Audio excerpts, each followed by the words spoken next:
Bonsoir tout le monde. Tout d'abord, merci à Alain de m'avoir demandé de parler un petit peu du Wavelight Allegretto et de son traitement de la presbytie, c'est-à-dire on appelle ça le facteur Q. En fait, c'est une modification de la sphéricité qui est relativement facile à programmer par rapport aux autres machines. Et je vais vous expliquer pourquoi à la clinique Lamartine, Yves Bocobza et moi-même, nous n'utilisons que le facteur Q, alors que nous avons aussi le Blended Vision de chez Zeiss et que nous avons aussi le Supracore, qu'on a les deux totalement abandonnés depuis maintenant plusieurs années pour le Blended et plusieurs mois pour le Supracore.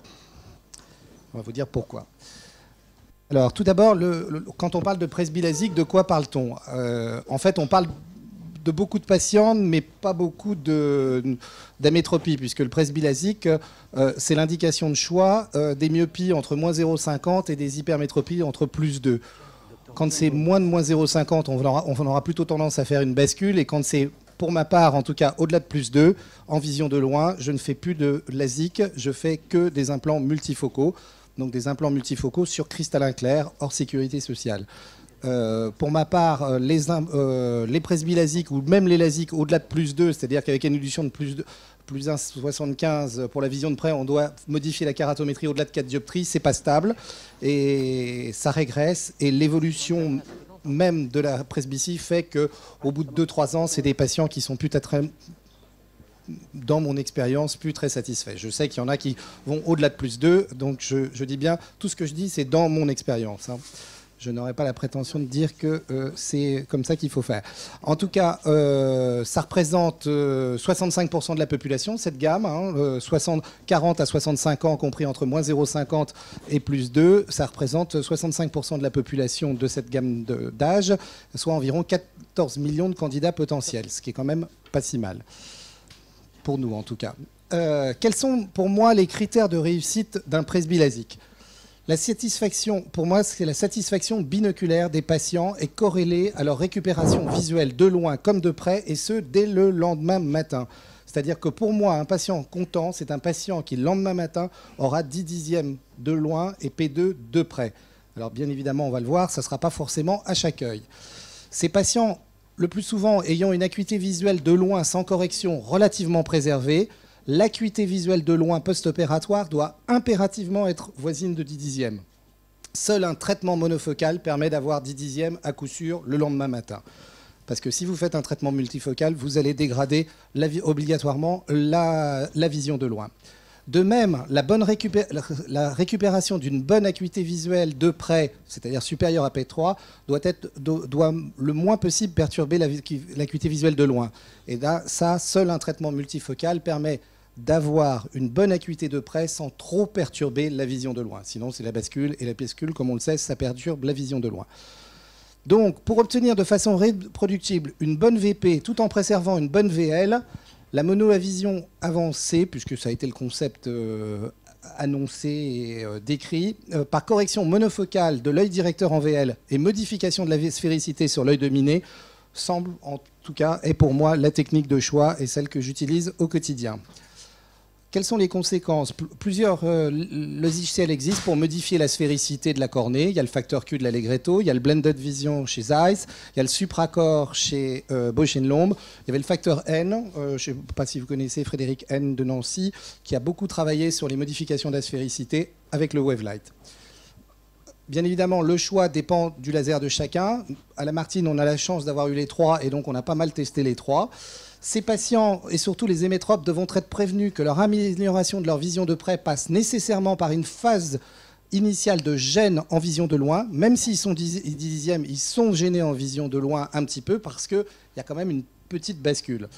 Cette gêne sera ressentie dans la durée, en général maximum 1 à 2 mois, mais ne nécessitera pas de correction additionnelle. C'est-à-dire que ces patients, dès le lendemain, peuvent conduire et peuvent lire. Ils n'ont pas besoin d'une petite perte de lunettes de moins 1 ou moins 0,75 pendant 2 à 3 mois. De même, le patient, en tout cas c'est ce que je fais systématiquement, il devra être prévenu de la possibilité d'une retouche initiale dans 10 à 15% des cas, c'est à peu près mes statistiques, et de la nécessité d'une retouche en VL ou en VP systématiquement entre 5 et 7 ans par régression de l'effet ou évolution du trouble réfractif. La bascule, bon, tout le monde le connaît, je fais juste un petit rappel. parce que, en fait, ça a été la technique qu'on a beaucoup utilisée jusqu'à l'apparition des presses bilasiques. Je ne sais pas si vous le savez, je vous le donne. Ça, c'est mon cas personnel. J'ai été opéré il y a 5 ans de ma presbytie à l'âge de 46 ans. J'en ai 51. Je me suis fait faire une bascule avec un Allegretto de base. Et aujourd'hui, je lis toujours de près et je conduis toujours la nuit. Je n'ai pas de problème. Je ne vais pas vous dire que 100% de mes activités se font très facilement. Il y a des moments où quand je suis fatigué, je vois un peu moins bien. Mais avec une bascule, j'allais très bien. Alors que j'avais à l'époque plus 0,50 de loin. J'ai fait faire qu'un œil en vision de près. Je me suis retrouvé moins 1,75 le lendemain de l'intervention. Maintenant, je baisse un peu et je vais vraisemblablement me faire une retouche en début d'année prochaine parce que je suis plus qu'à moins 1. Voilà.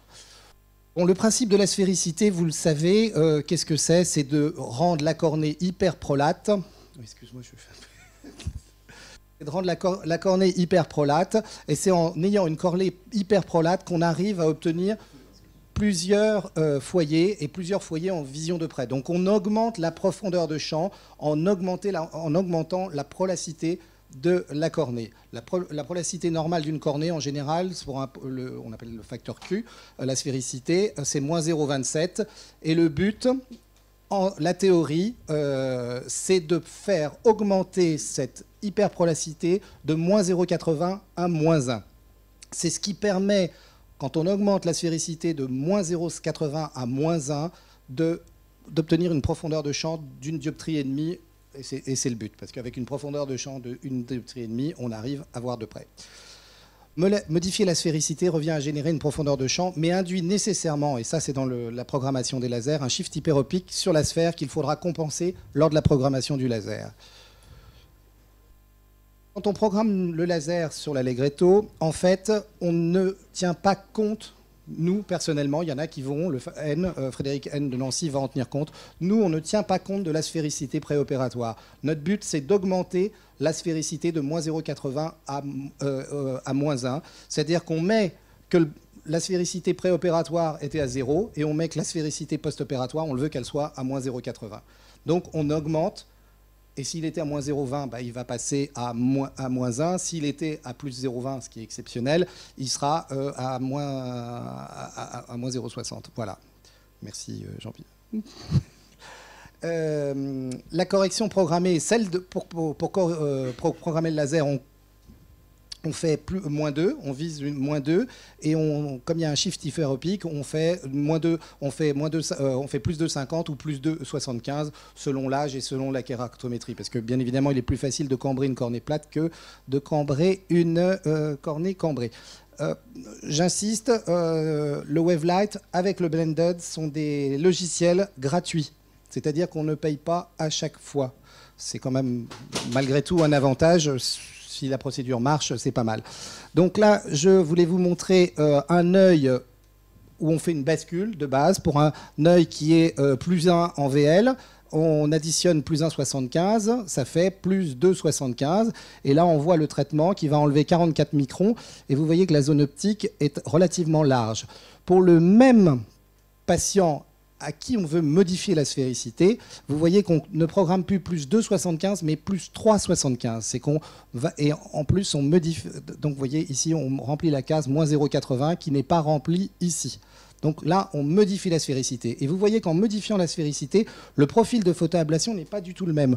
On resserre la photoablation périphérique, elle se produit plus dans le centre, et en plus, elle consomme beaucoup moins de tissu. On est à 31 versus 44. En général, c'est à peu près 50% de moins.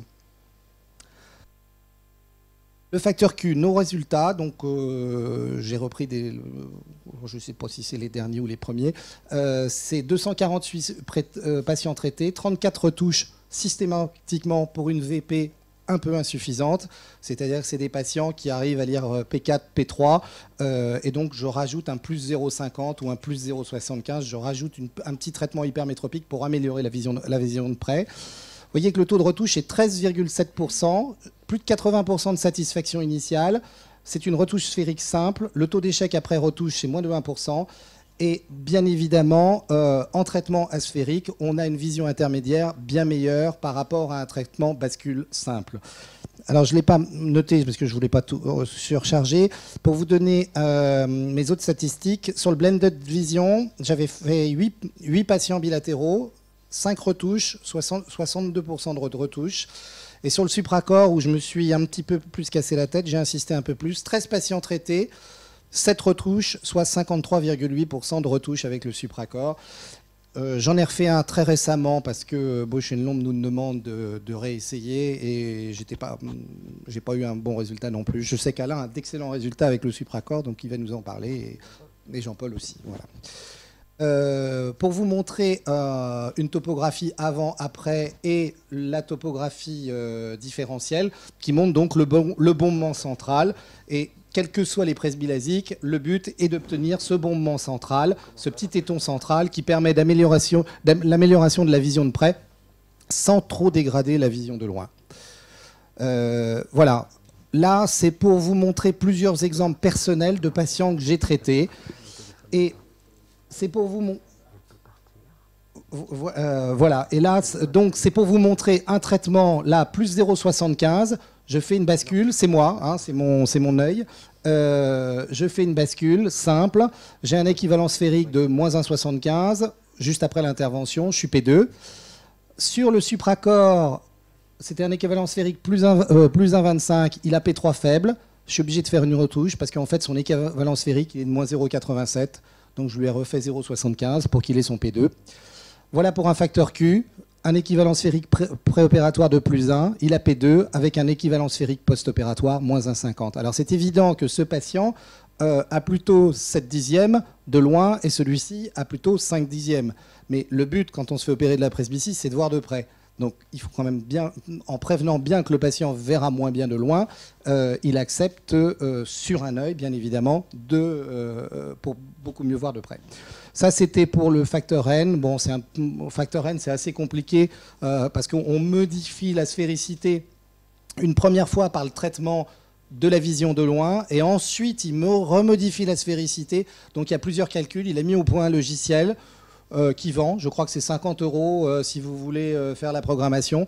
Alors, avec Frédéric, un jour, je lui ai dit, bah, écoute, c'était au début où il mettait au point son logiciel. Je l'ai appelé 10 fois pour 10 patients. J'ai fait 10 patients avec lui, c'est lui qui m'a tout programmé. Je lui donnais la sphéricité, la réfraction, la kératométrie. Sur les 10 patients, je ne sais plus combien, mais je vous ai dit combien j'ai fait de retouches, c'était assez colossal. 6 patients, non, c'était pas 10, c'était 6 patients et 6 patients retouchés pour la VP. Voilà, donc le blended, c'était un équivalent sphérique de plus de 50 et en post-op, il avait moins 1,12. Quand vous regardez, parce que c'est cette image-là qui est importante, vous voyez, j'ai pris un exemple, donc c'est pas forcément systématique, mais le facteur Q, je dirais qu'il a quand même un téton central assez marqué, assez bien individualisé. Par rapport à la bascule simple, vous voyez qu'il est beaucoup plus étroit, ce qui explique la moindre baisse d'acuité visuelle de loin. Par rapport au facteur N, c'est à peu près pareil. Par rapport au supracorps, c'est moindre. Et pourtant, on a une meilleure acuité de près, alors que je n'ai pas trouvé d'explication. Je ne suis pas très satisfait du supracorps, donc je n'ai pas vraiment creusé non plus. Et le blended vision, là, c'était un autre exemple.